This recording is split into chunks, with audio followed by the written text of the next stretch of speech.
Hi and welcome to today's video on juggling your practice as a yoga teacher. So if you are a yoga teacher and you want to teach yoga and practice yoga and have a life, and you probably have a family, and you probably want to make some money and have an income, so you might need another job as well. If that's you and you're trying to juggle all of these balls as a yoga teacher, then you are in the right place for today's video. That's exactly what I'm going to talk about.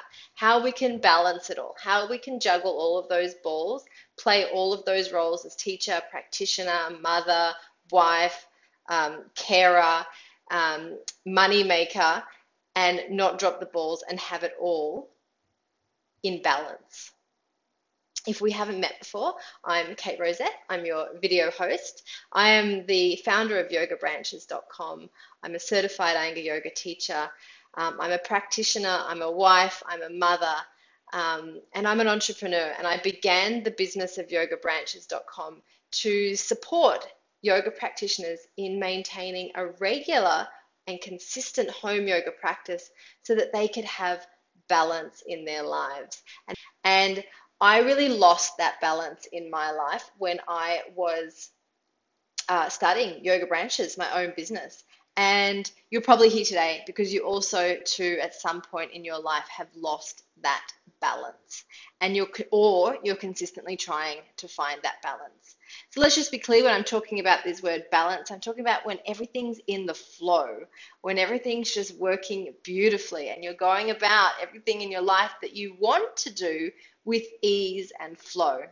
And it's when we drop just one of those balls that the rest goes out of balance. We all know that teaching yoga and making a full-time income from teaching is near impossible. And we have to supplement the teaching with another job or a business, or otherwise we're teaching like 20 classes a week, and that is just not sustainable. And that's exactly why I started Yoga Branches, because I needed to have more of an income. My children were at school. It was time for me to get a full-time income, and I could only teach 8 classes a week at the studio. So I thought if I could teach online as well, that was going to give me the freedom to do it from my own home at times that suited me and my family. But in creating this business, I lost that balance. I was juggling too many balls, but from that, I have learned so many things that I'm here to share with you today. So many things about balancing out family, work, and life, so that yoga is not a dirty word in your house, because it was for some time in my household when the balance was out. And when the balance is out, not only do you suffer, your family suffers, your work suffers, your teaching suffers, and your practice suffers. So when I had the balance wrong, I was overworking, overwhelmed, I was exhausted, I was not having much fun, and my practice was suffering. So today I'm going to cover recognizing the warning signs, what's happening in your life before everything falls out of balance, so you can see the warning signs and take action at that point. I'm going to show you a few tools that I use every single day to keep that balance right in my work, life, teaching, and practice. I'm going to show you how you can create a practice that supports you on all levels. And then I'm going to share with you my personal practice schedule to give you some ideas about how I weave all of the different kinds of practices that I need to support my life. By the end of this video, you'll be able to identify the warning signs. You'll have a few new good habits and tips that you'll be able to implement immediately to see change in your life. And you'll be able to create a practice that meets all of your needs. So before we dive in, I do want to be clear that at the end of this video, while there is going to be heaps of value in this video and lots of tips throughout, so have your pen and paper handy and get ready to take some notes. At the end of the video, I'm going to invite you to join me in the Peer Practice Program, which is a paid program. And it might be the next step for you for creating more balance as a teacher in your life and your work and your practice. But for right now, just stick around for all of the free goodies. Get your pen and paper out, start taking notes, and I'll tell you more about the Peer Practice Program at the end. So let's talk about the first warning signs that appear when we drop one of those balls that we're balancing, and when we drop a ball and the rest is going to go out. So whether it's too much work, teaching too much, not practicing enough, not enough family and connection time, not enough socializing and having fun, when just one of these things is out in our lives, everything goes out and someone or something suffers. So that suffering might be your practice. You might not practice when you're working too much, or you might notice it in your diet or in your sleep. It might be your nervous system. It might be your family who gets the blow. It's really important for you to be honest with yourself right now and to think about, what is it? What's the one thing that when I do too much that goes out? What's the first thing that happens? So, for example, for myself, when I'm overworking and I have too much work on my plate and I'm setting myself too many work goals around my business perhaps, then the thing that suffers in my life is my diet. That's the first warning sign. When I start to snack, I'm not a snacker. I'm a 3-day-a-meal person. So when I start to snack, that's a really clear sign that my balance is going out. If I'm not stopping and taking breaks, proper meal breaks, that's a sign that my balance is going out, that I'm overdoing in one area and underdoing in another area. So it's important to identify for yourself, what is your warning sign? What goes out first for you when the balance is about to go out? So once you've identified that warning sign, what does it look like? So as I gave the example for myself, my warning sign is that I start to snack or not stop for meals, and that's what it looks like. That's the sign when I'm not taking breaks, when I'm not eating full meals and having proper meal breaks.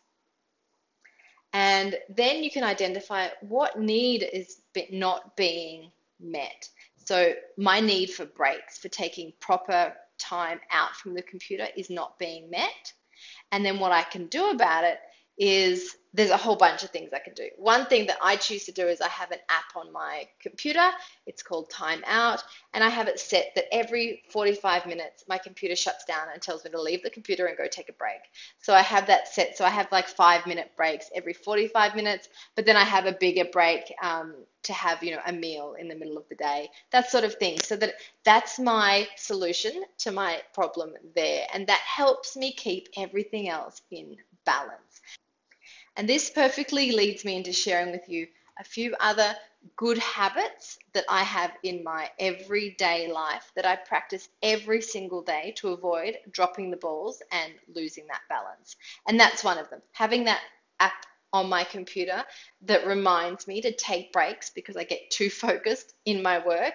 That's one of those regular habits that I have, one of those good habits. Now, I have about a dozen good habits that I practice every single day. I'm not going to share all of them with you. I don't want to overwhelm you, but I will share with you a few that are absolutely gold. And I notice that if I don't do them in my every single day, then my day is not as smooth, it's not as flowing, and I can see how the balance could go out. Now, my first number one tool that I do every single day, is no social media, no emails, no phone, no computers before 9 a.m. Now, that really helps me to keep my brain clear first thing in the morning. Social media and emails is a great way to clutter the brain. And first thing in the morning, I need my brain to be clear and empty and focused and available for my family. They need me the most first thing in the morning before they go to school. So by having this rule that I put on myself, no computers, social media, screen interactions before 9 a.m., I can stay completely focused for my kids' needs before they go to school. Also, just a little thing about these habits. All these habits I'm talking about today, they are habits that you need to actively practice. They're not easy initially. They take a bit of practice. They take a bit of effort to implement them initially. But once you get the hang of them, you'll notice the results immediately, but it will take practice to get them into your life every single day. and with ease. So the second habit that I have is is a wall calendar. And I like to have a big wall calendar that sits behind my computer that I can scribble on with my pencil. And what I love about the wall calendar is that at a glance, I can see how full or free up my week is, and then I can choose to shuffle things around or just know that it's already a full week and not to take on any more. So a big wall calendar is a great tool for me. Now, my third and absolute favorite is my writing morning pages. So every morning I will do my practice, and then I will have time to do my morning pages, which is where I simply write whatever is in my head and pour it onto some pages in a journal. Now, this really helps me to brain dump. I write down anything that's in my brain at that point in time, which is usually the worries that are arising for me for the day. It might be thoughts, it might be creative ideas, it might be conversations, it might be something about the kids. Whatever is on my mind, I put it all onto the paper so that my mind is clear, and already I'm starting with a fresh, clean slate before I'm starting my working day. That really helps me then, once my brain is clear of all my worries and concerns, to then really make a decision on what I'm going to focus on that day. I'm thinking about what can I do for my business that's going to move me forward, what can I do that's going to connect me more with my family, and what can I do that's going to connect me more with my friends or my peers or my colleagues as well. So I write down everything, empty my brain in those morning pages, and then I'll write down 3 to 5 goals of things that I want to do that day that are going to support my business and support me and my family. And then the last one, this one is also wonderful. I do find it hard to practice, but I'm getting better at it, is to take a 15-minute early mark. So what that means is finishing your day, your working day, 15 minutes before you have to. For me, that means shutting down my computer and finishing my day's business work before the kids come home. So 15 minutes before they come home, not when they walk in the door, but 15 minutes before they walk in the door.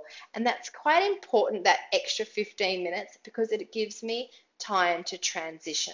I get to transition from my working headspace to my kids' headspace, and I get that time to shift my focus.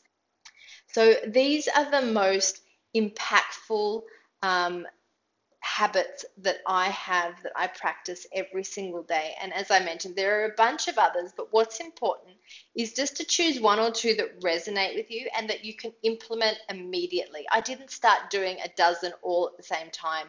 I've slowly and gradually added each of these habits and practices on over a long period of time. So choose 1 or 2 that resonates with you. Write it down now. Think about how you're going to implement that, when in your day you're going to implement it, and how it's going to work for you. And I can assure you that all of these habits are around creating more mental space. And a big part of not practicing or losing that balance in our lives is because there's no mental space. We are totally full. The brain is full and overfilling. And so these practices will allow you to create more space in your mind so that you can connect with other people. You can connect with your family. You can focus on what you need to focus on at work. Or perhaps you can then go, I have a clear mind. I can get on the mat. I'm not worrying about a dozen other things. And you can actually get your practice without feeling like it's indulgent or there's more important things that you need to be doing.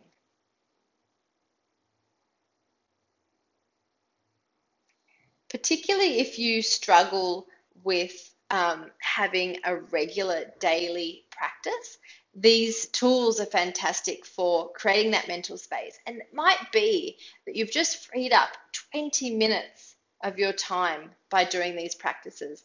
And that 20 minutes gives you an extra 20 minutes in the day to dedicate to your yoga practice. I know for many people, it's their yoga practice that suffers when the balance is going out. They find it hard to find the time or to justify it when there's so many other important things that they need to be doing.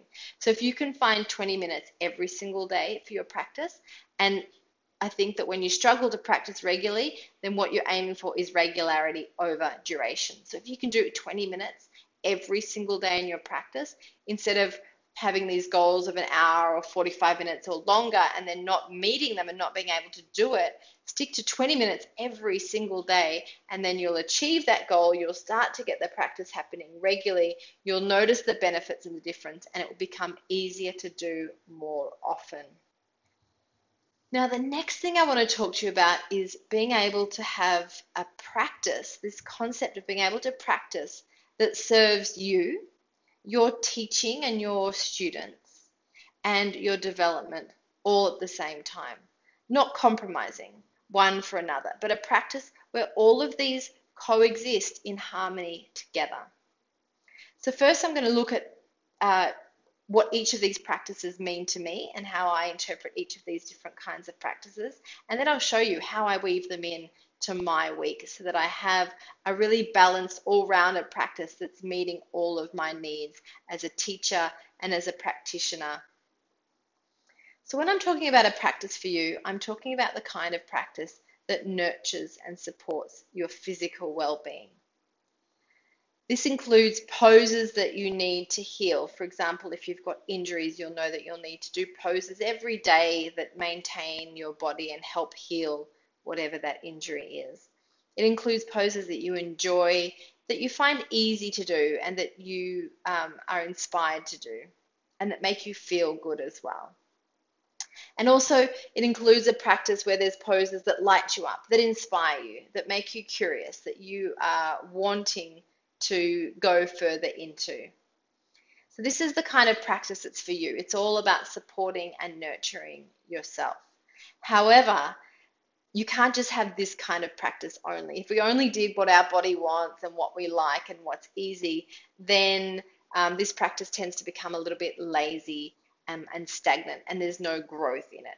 So then you can balance a practice for you with a practice that is supporting your teaching and your learning.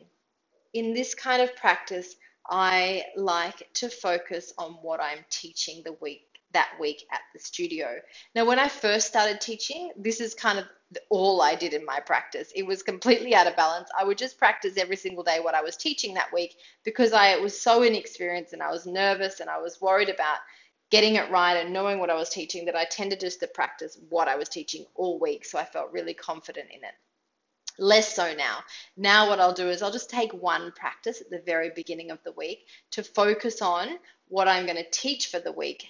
So when I'm practicing for my teaching, I'll create one sequence that I can downgrade or upgrade the asana level depending on the level of class I'm teaching.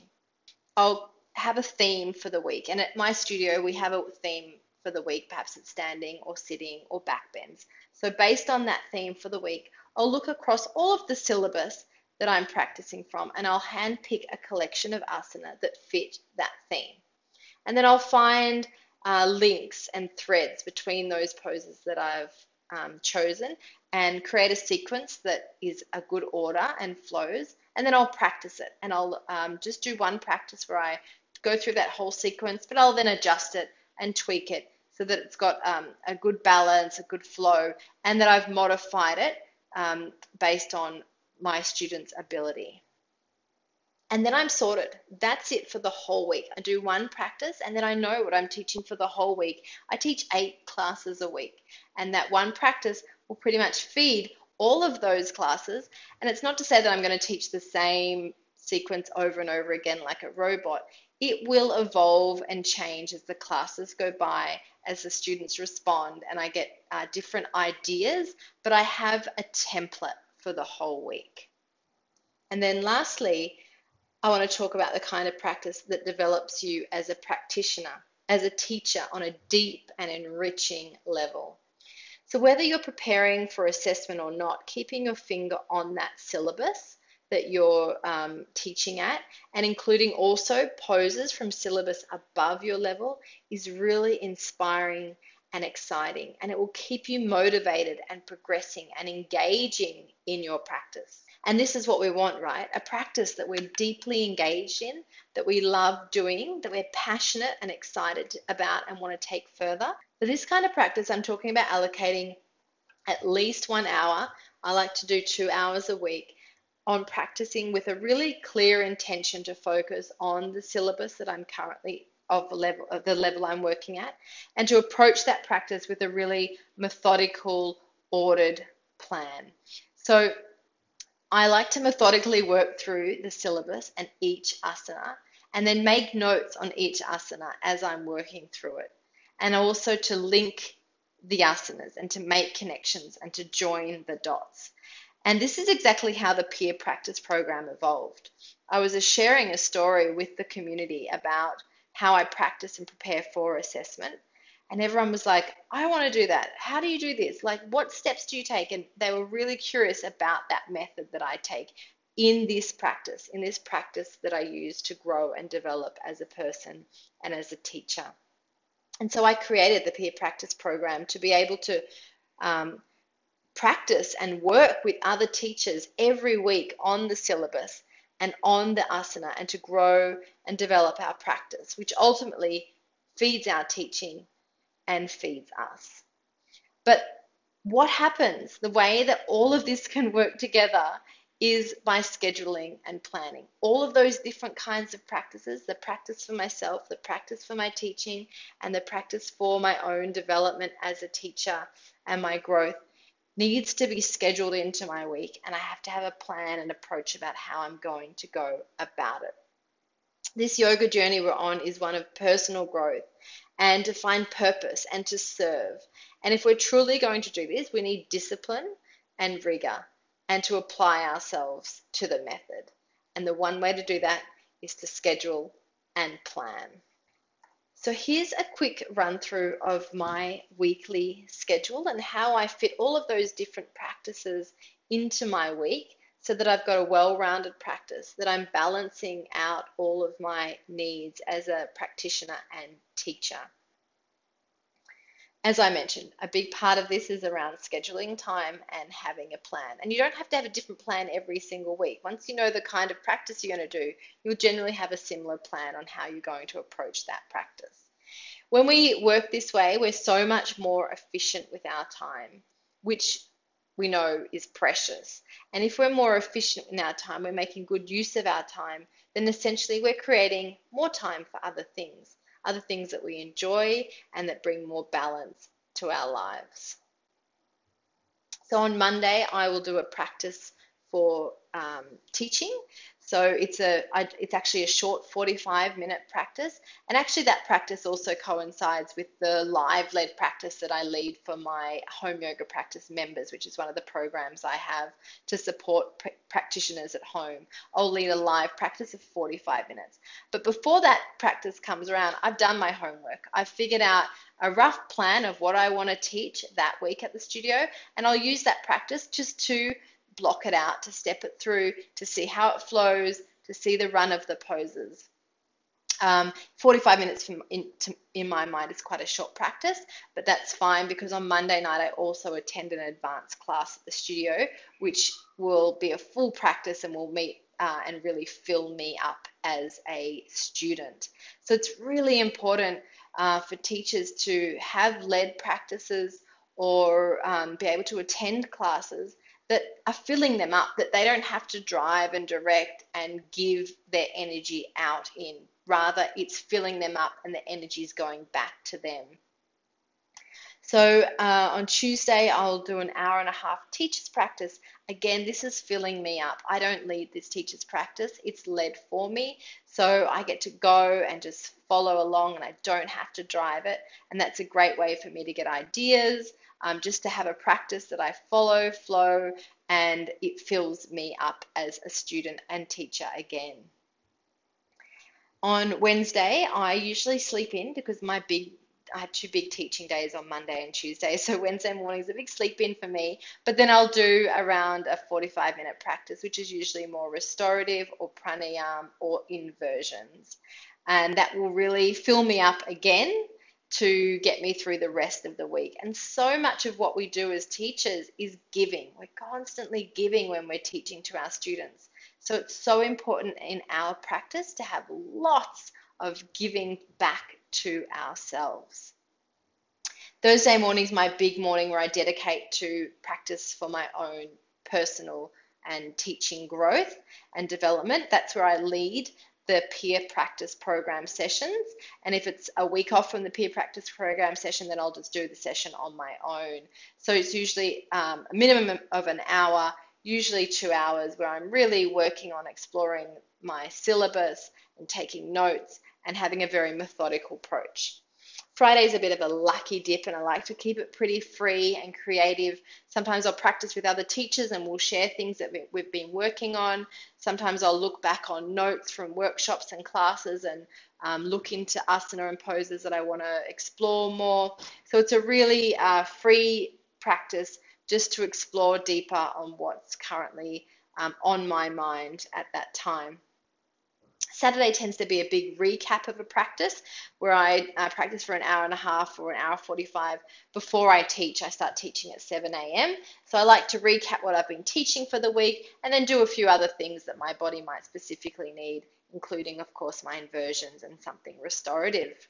And then I'll have a couple of classes that I teach. And then Sunday is usually a no practice day. It's my day off. Or I'll do one nice long restorative pose. So all of the parts put together make the whole schedule work and cohesive and diverse and meeting all of my needs.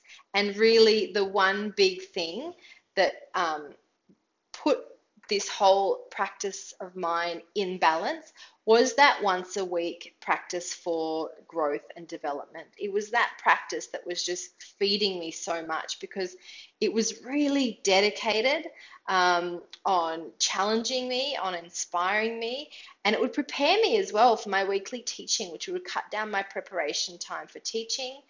And the best bit about it was that I was slowly chipping away at my assessment to-do list. I realized that I was holding this constant low-level assessment preparation stress. And it was just growing because I wasn't having this dedicated practice time and I wasn't ticking all the boxes of the things I needed to do for my assessment. But once I started this practice of 2 hours once a week, just focused on the syllabus, focused on my development as a teacher, it took away that low-level stress and it brought me huge relief. I often describe the peer practice program as a slow burner or slow cooker. The peer practice program is for trainees and introductory and junior teachers, as well as experienced practitioners who want to take their practice to the next level.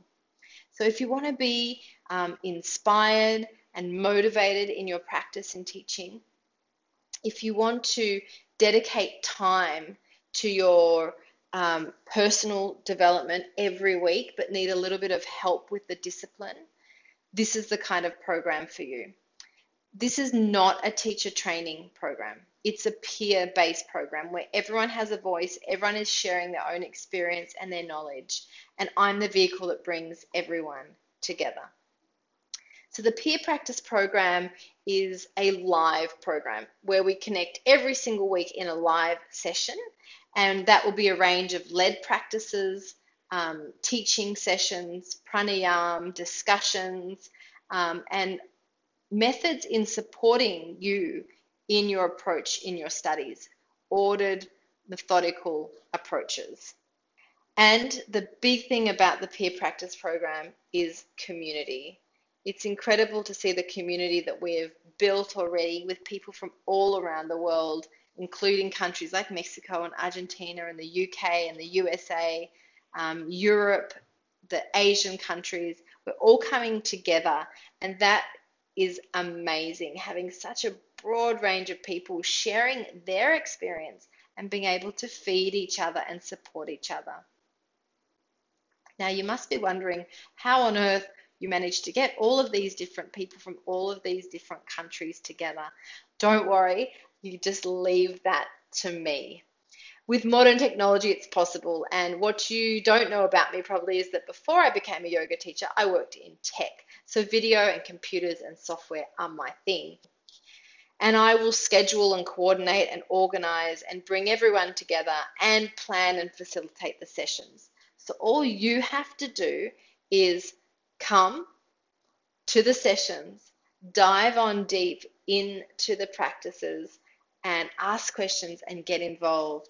And it will bring more to your development, more to your practice, having a group of people to do it with. So whether you want other bodies to teach tricky asana poses on, or you want like-minded people to share your love of yoga with, perhaps you just want someone to lead practices for you to boost your practice and to push you a little bit more in your practice. If you're seeking community, feedback on your practice and your teaching, if you're looking for more structure and discipline, the Peer Practice Program has it all.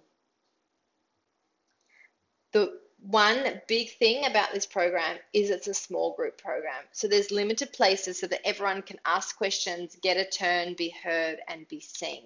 So for this reason, enrollment's only open every few months when places become available.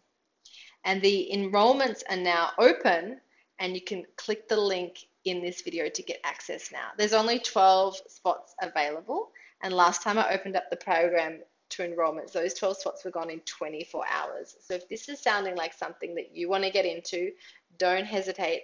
Jump on that enrollment button now and grab your spot. It's a monthly subscription program where you pay $49 a month, and you have no lock-in contract, so you can run for as few or many months as you like, as you see the program is serving your needs. But as I mentioned, it's a slow burner program. So I've got people in this program who know they're going for assessment in about 12 months' time, and they're in it now because they want to chip away slow and steady at their assessment preparation. It's not a final last dash at the end. It's slow, it's steady, it's methodical, and it's full of support.